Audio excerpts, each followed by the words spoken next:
went ahead and chooched the heck out of my laptop.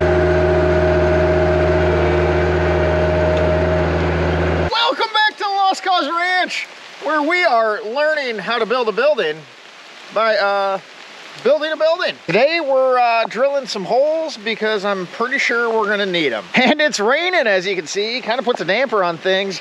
But today we're gonna get our holes, these ones here, drilled because we're doing a pole building, but not in the traditional sense.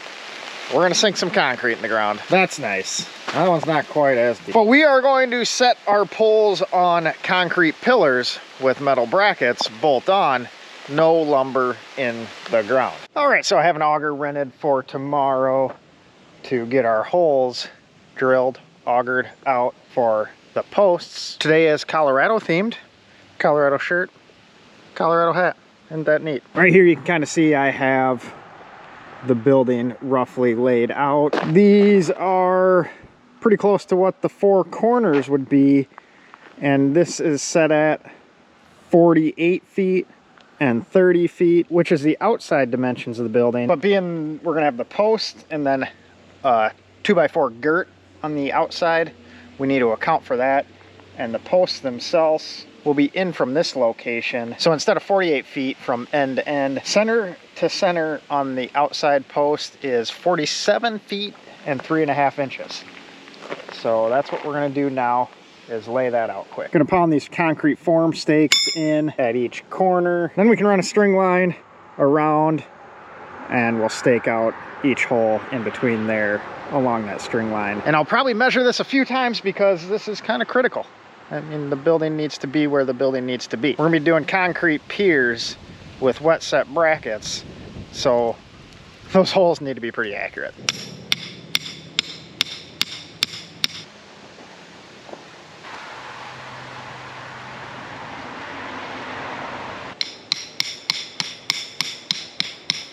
All right, so now we're gonna lay out our rear corner. And all we need to do here is take two tape measures, one at 29 feet, 3.5 inches, and one at 55 feet, 7 9/16 inches.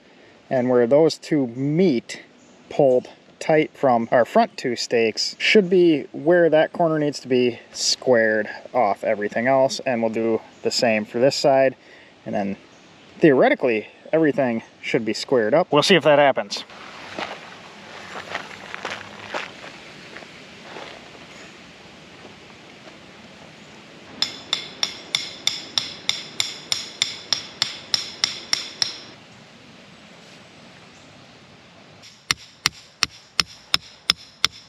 So now I'm just going to double check all the measurements, make sure we're still in the right spot, and then we'll pull the other stuff just so it doesn't get confusing. All right, so we just took the trusty old Eco and picked up our auger. We got a big old 18-inch bit. This thing looks pretty fancy. I guess we'll see if we can do some damage here. So the interesting part of this deal is probably going to be getting the auger on the drive, because I'm flying solo today. I guess you're supposed to stand the auger up, then with the drive hooked to the skid steer, come down and just kind of plop her in there. But we'll kind of have to figure out a different way, because I'm not quite sure I can be inside and outside of the skid steer at the same time.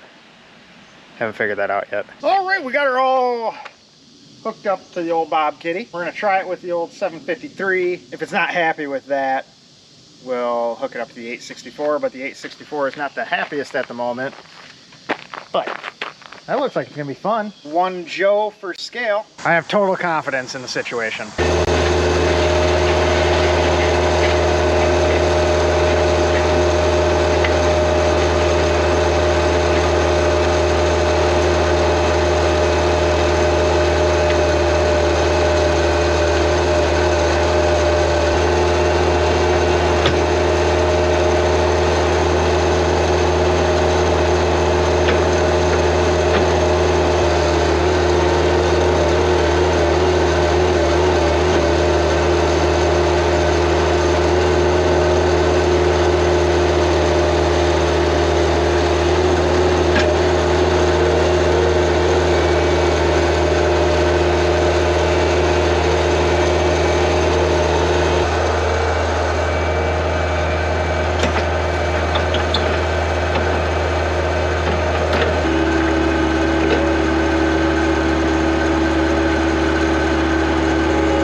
looking pretty easy. Yeah.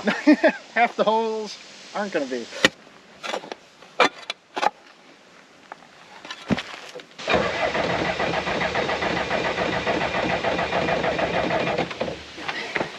Probably as hard as it's ever been fucking hard. By the looks of it, I wouldn't think so.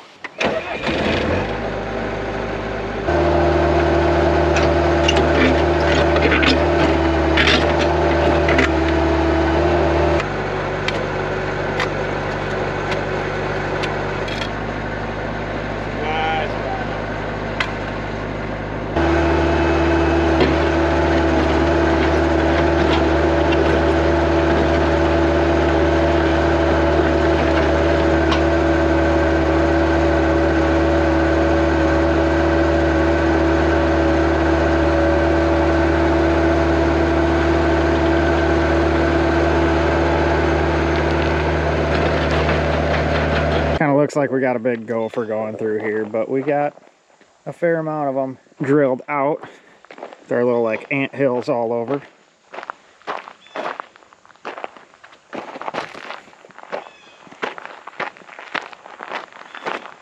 All went pretty well. This one looks kind of cool. The little Bob Kitty did a great job today.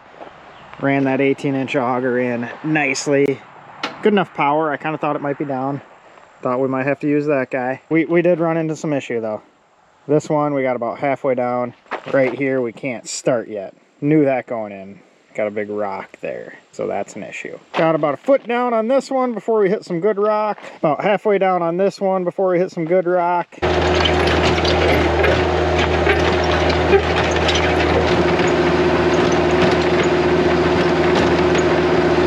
So we have 4 of them yet to do. 15 to 19 though, that's not too shabby. We're gonna take the 864. We don't have a bucket for it, so we got the little Bob Kitty bucket on there. As you can see, not big enough, but it'll do. We're gonna try and pop this rock out here and see if we can go after this hole. The rest of them, we'll probably have to get a jackhammer to get in there. I just rented it for today, and I did get further than expected. I knew this back edge was going to be an issue because it is all rock. It is the bluff, but once we get down there, at least we know we'll be on a good foundation. Nice and solid, about as solid as you can get. Solid like a rock. Wasn't that a Chevy ad?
So got it all loaded back up.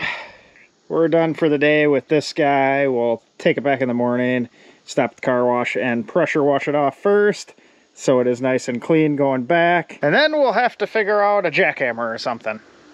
But we have 15 of 19 holes done and 3 half done, 1 not really started.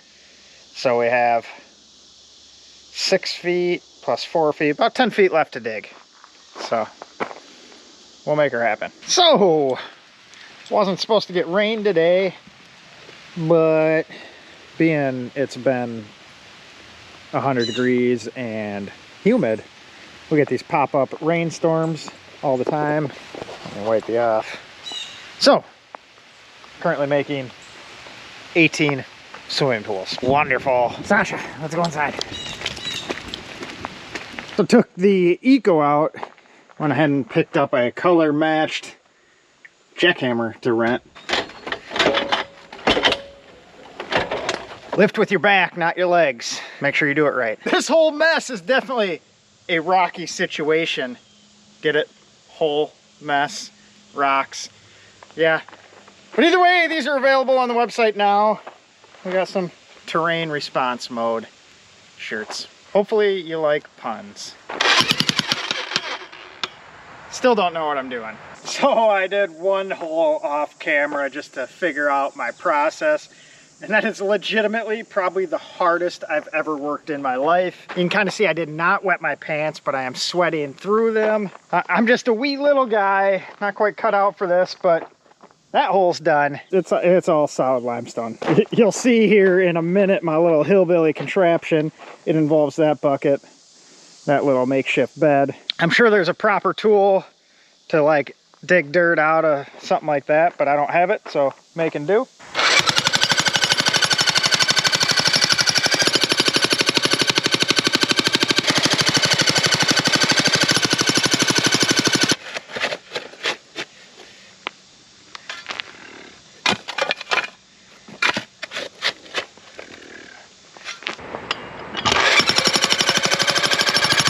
Definitely a lot of work. It actually doesn't beat you up as much as I thought. We're probably 2/3 of the way down right now. We'll just keep hammering away.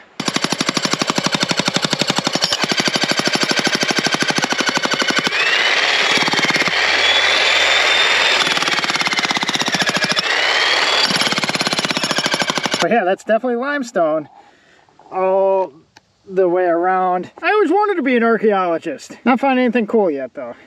Just finding more work.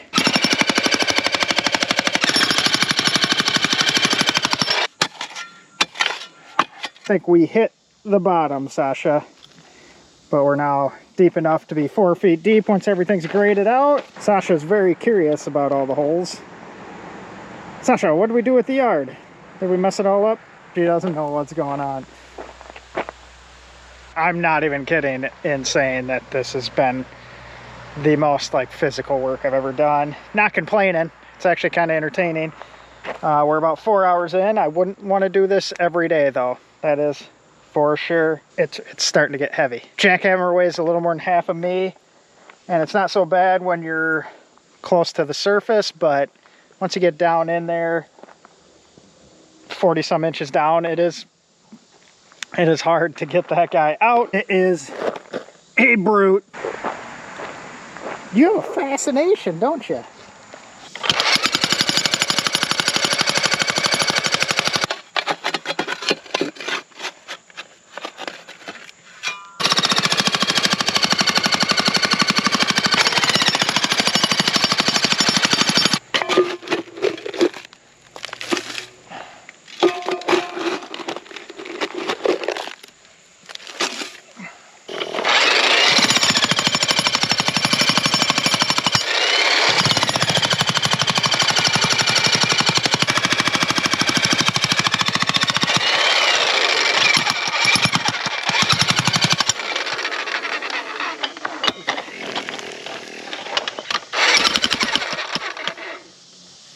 Let me tell you, I'm real sad to see that the last hole is done. Obviously, it's getting kind of dark out. We got the jackhammer back on the dolly. We're gonna go return that. And hopefully I never have to see one of those again. That is literally the most physically demanding thing I've ever done. Did about 10 hours of that. I would much rather run another 100-mile race than have to do that again. So I hand it to the people who do that day in and day out. You're stronger than me. I'm just a weakling. All right, so being everything's augered out, we set some cardboard tubes. Look at that. All nice and rocked in. And those are set 9 1/4 inches below grade. We will have about 3 1/2 inches of rock, 6 inches of concrete on top of these once the posts are set in. We're gonna get a storm, of course. Nice tube. I'm gonna get these guys covered up with plastic so it doesn't mess the cardboard up. And I guess this is what they call sweat equity. All right, so we got some black plastic, and surprisingly we were able to find some rocks around here. Don't know where any of those came from, but all the tubes are tented and covered up, so hopefully we don't catch too much water in there. But being the way it's supposed to storm, Everything's fast around here. But being we're supposed to get some pretty good storms tomorrow, I'm guessing we're gonna have 18 swimming pools, but it is what it is, just trying to protect the cardboard before we pour. Next up, concrete. Little brother's making some wet set brackets for the post. Then we rocking and rolling, getting some wood up. But right now, we're somewhere. I don't know where that is, but getting there. Getting there. Starting to feel confident. In some other outstanding news, I went ahead and chooched the heck out of my laptop. I think she is fully chooched. As it turns out, if you leave this guy on the hood of the Eco Challenge and launch it into a mailbox at 40 miles an hour, it does not survive. But the good news is, while I was in a hurry and left the laptop on the hood of the Eco, I did manage to get to Menards to return the jackhammer 3 hours earlier and save $9. Positive and everything. That's some Joe math there. Save 9, spend 1,500. On that note, if you do want one of these terrain response shirts, they are now on the site and we have one for each mode available. Appreciate you guys watching. We will catch you on the next one. And I think we'll hop back on the LS Defender for that guy.